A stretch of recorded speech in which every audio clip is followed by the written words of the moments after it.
Pues hola a todos, ¿cómo estáis? Soy Trufaul, bienvenidos a mi casa, bienvenidos a mi canal un día más para hablaros de temas que a todos nos interesan, algunos más, algunos menos. Pero bueno, hoy en día y en el estado en que se encuentran las cosas en el mundo militar, el UAP ha sido y es una pieza fundamental en la obtención de información y en atacar al enemigo. En Vietnam empezaría a funcionar como tal, como una herramienta de ataque, pero también de reconocimiento, aunque le quedaba mucho y la tecnología y la miniaturización de esta, pues estaba aún lejos de los estándares que se pueden ver o lograr hoy en día.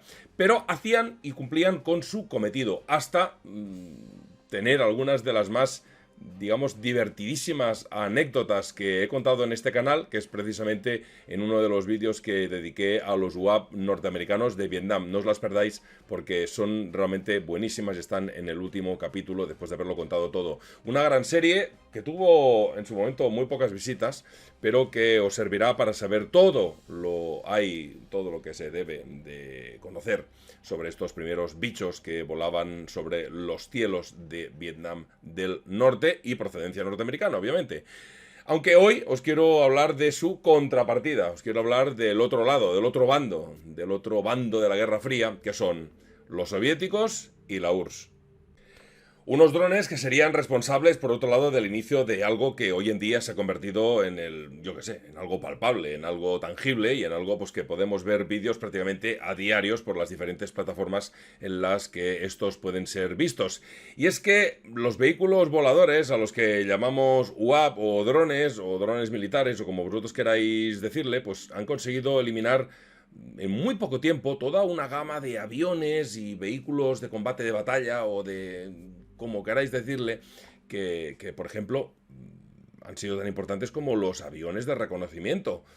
¿O vosotros creéis que un UAP o el trabajo de este puede complementar a los que hacían esos antiguos F-4 Phantom con esos dispositivos de reconocimiento o, por ejemplo, a los Foxbat de reconocimiento también sirios y de otras nacionalidades y que algunos de ellos todavía vuelan? ¿Creéis que se pueden complementar o son cosas muy diferentes? Lo importante a tener en cuenta es que los UAP de hoy en día, al igual que los que se empezó en un inicio, eran muy baratos, eran muchísimo más baratos que poner al aire un avión y a su piloto. Y mucho más que eso. El piloto no estaba en peligro en ningún momento. Estaba en su cabina y si este era derribado, pues es lo que hay. Todo lo que se capta hoy en día es en tiempo real y se pasa de forma instantánea a una red de información que se puede compartir en muchísimos sistemas, sobre todo en esos países donde ya tienen muy desarrollado ese tipo de guerra tan tecnológica. Pero ahora sí que podemos hablar de la guerra en riguroso directo, no tan solo ahora, sino ya hace unos años. Pero en la guerra de Ucrania realmente estamos viendo cosas que, bueno, conforme han ido pasando los años y han ido sucediéndose los conflictos, hemos ido viendo cada vez cosas que nunca se habían visto. Imaginaros qué sería ahora de poder ver algunas de las hazañas de combate que pudieron hacerse en la Segunda Guerra Mundial y lo viéramos a vista de UAV o de un dron. Sería algo realmente un documento brutal y de los que se conservan muy poquitos, porque en ese momento, os repito, el que volaba en el aire era el caza o el caza de reconocimiento. Pero es que la aviación militar del siglo XX se enfrentó a infinidad de problemas, algunos de ellos tan paradójicos como el hecho de que había muchos aviones, había muchos pilotos y costaba mucho el ponerse de acuerdo entre unos y otros para atacar todos juntos, atacar together, ¿no?, que dicen los yankees. Mucha planificación, muchos cerebros para llevar a cabo una gran o enorme operación. Enorme operación como, si recordáis, esos últimos y enormes bombardeos por parte aliada de una Alemania de Hitler tocada de muerte, con incluso la participación de más de 1000 bombarderos. Eso significaba prácticamente que estaban poniendo en el aire 20.000 hombres de golpe en una guerra a gran escala y que, bueno, que el ejército pues que tuviera más cantidad y más calidad pues iba a ganar. Compensar la pérdida de un piloto de caza experto tardaba años, y si no que se lo digan a los alemanes que tras terminar pues la batalla de Inglaterra ya veían peligrar su hegemonía en el aire. Como resultado de toda esta clase de preocupaciones iba a surgir la idea de la creación de dispositivos relativamente simples y baratos que pudieran cubrir estas necesidades, esta necesidad.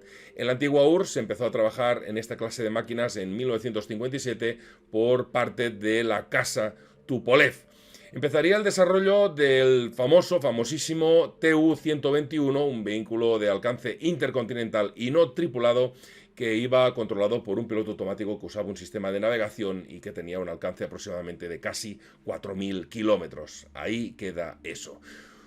Muchos iban a desarrollar una idea similar, tanto en la URSS como no en los Estados Unidos, que habían sido, creo, pioneros en el tema. Recordemos que por aquel entonces incluso los ICBM, o los misiles balísticos intercontinentales, aún no eran la panacea, en el sentido de que se tardaba mucho en poner y preparar el lanzamiento de ese misil y bueno, y además tenían un CEP, un círculo de error probable, que era terrible. Por eso se tuvieron que aumentar el tamaño de las cabezas si se quería lanzar con un misil y no con un avión, como se hizo en Hiroshima y Nagasaki, que compensaba en parte ese enorme CEP que tenían esos ICBM antiguos.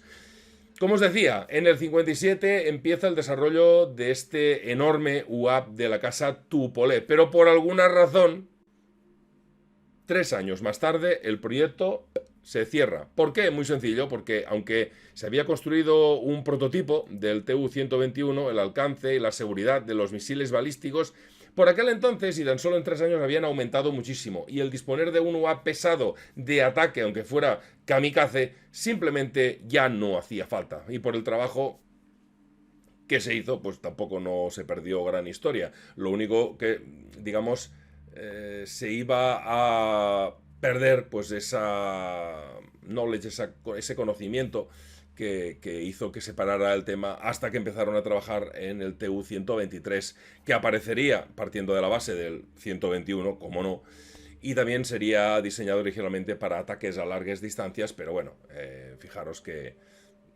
en el 60 ya empezarían a desarrollar el sistema Hawk, un sistema que ya está más o ya estaba más encarado a largo alcance y reconocimiento que no al ataque o ataque nuclear.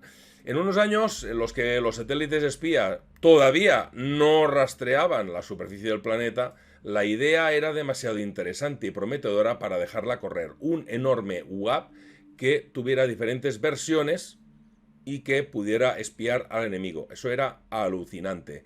Pero, se hicieron solamente prototipos.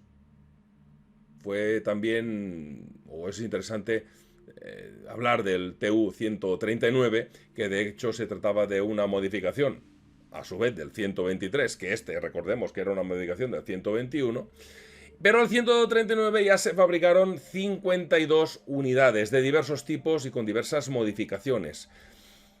Se pasó al 141, al llamado Swift, y al 143, denominado Race, que también de Tupolev se convirtieron en vehículos de producción en masa. En una primera fase, y en 1979, se fabricaron en ese año 172 unidades, y en la segunda fase, la de 1982, ya se fabricaron prácticamente 1000 unidades más. Curiosamente, hasta la desaparición de la antigua URSS, estos UAV no entrarían en combate, aunque sí que es verdad que se probaron en condiciones de preguerra, tanto en Afganistán como en Siria, en la que incluso se iba a perder uno de estos valiosísimos pájaros del cielo. Pero cuando de verdad empezaron a operar fue con el inicio del conflicto del Donbass. En 2014, un UAV fue derribado cerca de Shatikorsk y un segundo haría un aterrizaje de emergencia o se estrellaría en un punto no planificado previamente de un lugar que se desconoce. En esta guerra de Ucrania de 2022, 2 Tu-143 serían lanzados contra las defensas aéreas de la Federación Rusa, siendo el primero derribado y el segundo perdiendo el control. No sabemos si previamente se había disparado, había sido, bueno, o finalmente lo más probable es que fuera un error de la computación del propio aparato, que atravesaría media Europa y acabaría estrellándose en una plaza de Croacia. Pero, en 2014, amigos, estos aparatos de Tupolev ya no eran más que chatarra, pura chatarra. Amigos y seguidores, el principal problema que tenía la familia Tupolev era que eran enormes. Un enorme tamaño, como podéis ver en estas pocas fotos que hoy os puedo subir en este vídeo. Unos motores a reacción muy grandes, muy primitivos y un sistema de control que ya ni os cuento. Está claro que para los años 70 u 80 ya se trataba de drones, digamos, más bien normalitos, pero llegados a los 90 ya requerían un enfoque muy distinto o directamente lanzarlos a la papelera. Si hemos hablado de los Tupolev, les toca el turno, como no, al interesante Lavochín.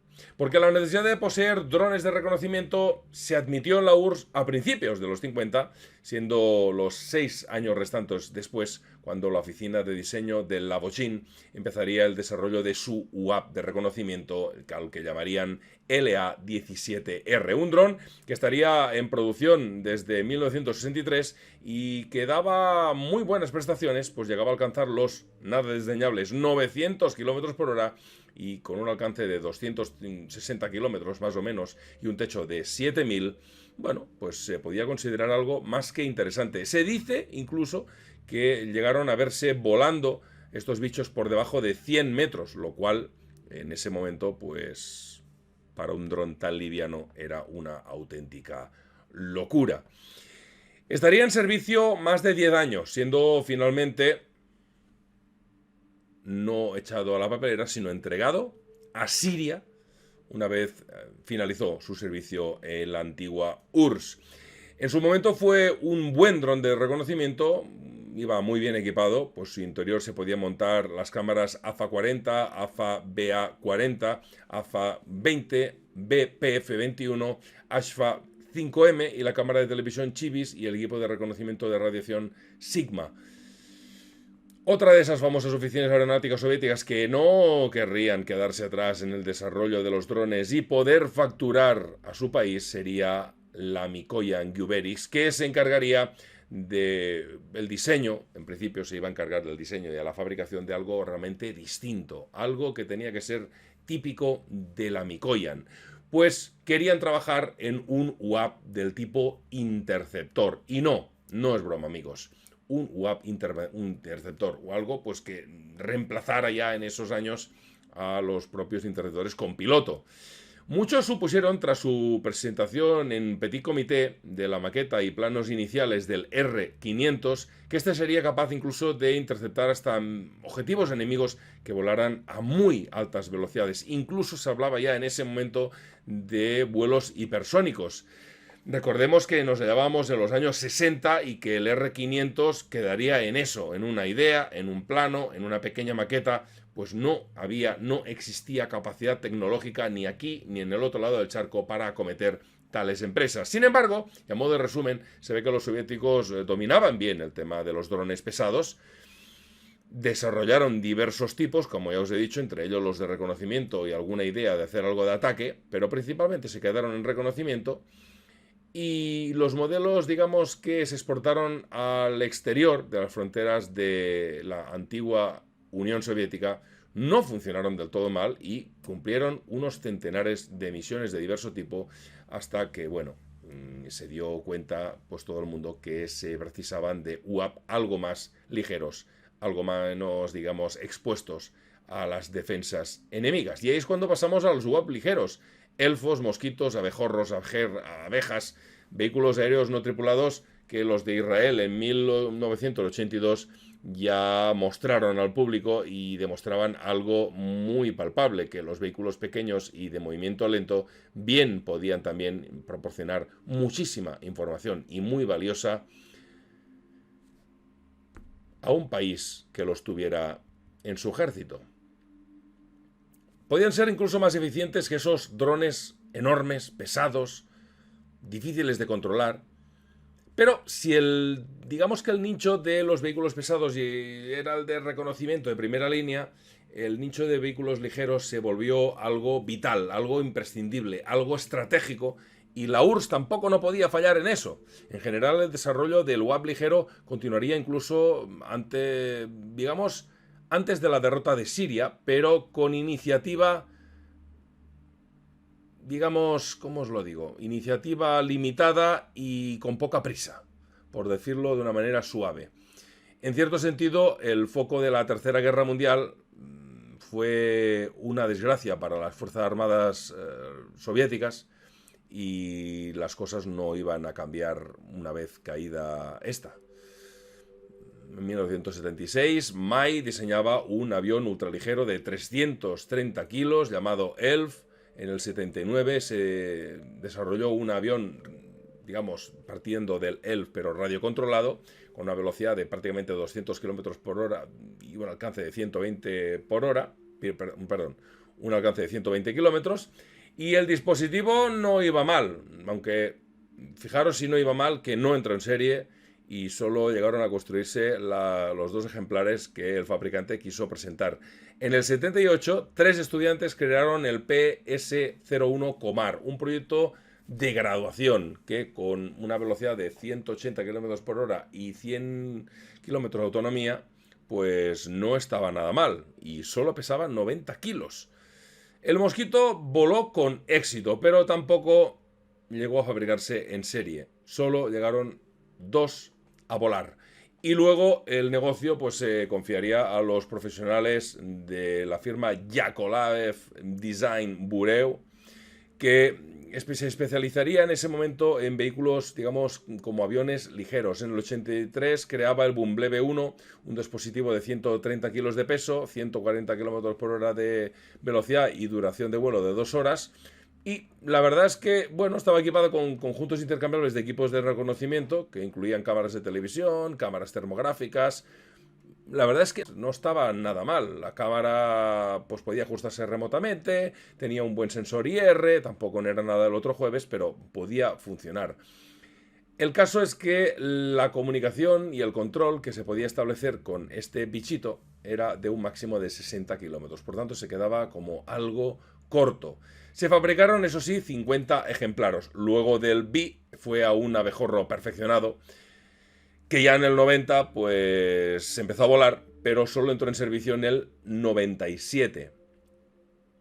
Fue usado durante la terrible guerra de Chechenia con resultados bastante buenos o bastante prometedores. Pero la URSS supo crear de forma limitada tan solo el concepto UAV.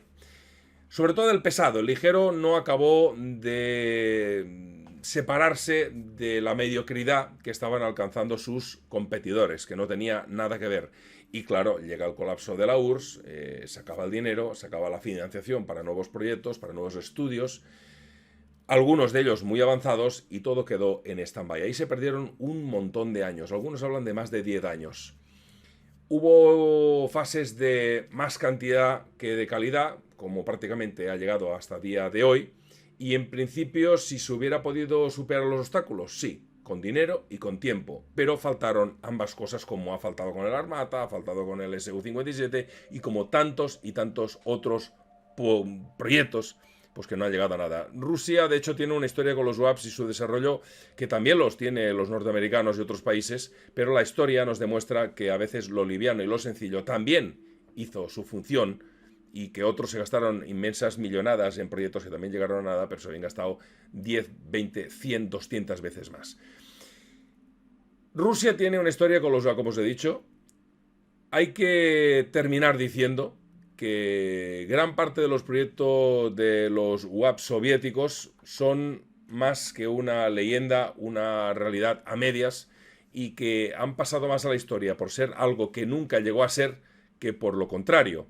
Algo parecido a lo que iba a pasar con los proyectos de la Alemania de la Segunda Guerra Mundial, y supongo que por eso pues siguen entusiasmándome de esta manera, me siguen generando tanta pasión y constituyen una parte fundamental de mi proceso como youtuber o como creador de contenido, y seguir hablando de esta clase de alucinantes proyectos, aunque no llegaran absolutamente a nada y que son parte ya del mito de la guerra, del mito tecnológico, tanto de Rusia como de otros países, pues me parece algo guapísimo, algo muy interesante que contar aquí en mi canal, porque para eso es mi canal, hago lo que me da la gana.